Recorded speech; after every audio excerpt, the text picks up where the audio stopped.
Hello, my name is Katie. I'm a media coordinator, and I have a short devotional about legacy.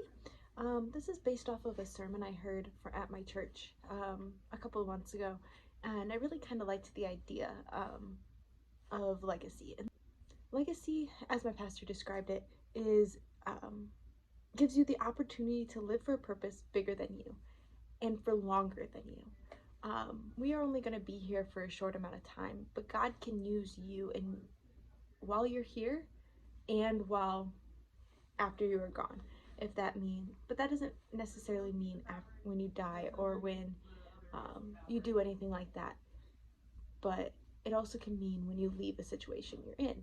For example, if you leave high school or you leave college, or you move to a different place or join a new team. What legacy? How are people going to remember you? And God can use your legacy. God can use the remembrance and the idea of you just as much as He can use you in the present. And Elisha is a really good example of this in 2 Kings 13:20. So God used Elisha for many years, over 50 years, and He used him to do amazing things. One of the last things that is talked about is when Elisha was dying and he still was able to prophesy.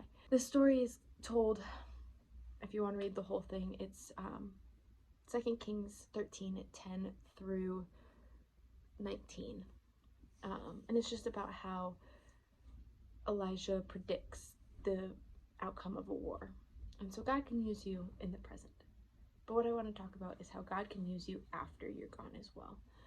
So after 2 Kings 13:20 says, Elijah died and was buried.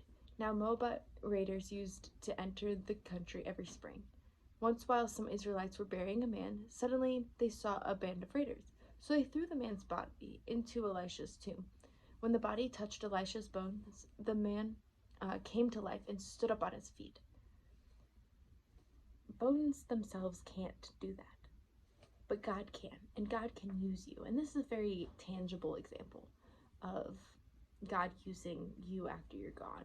He used Elisha and his bones as a form of power and showing God's power even when you are not there.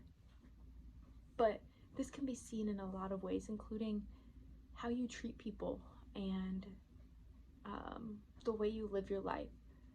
How are people going to remember you? They going to remember you as the kind, always helpful person, or the person that is always doing amazing things and giving God the credit? Or is it something else? So it's just something to think about.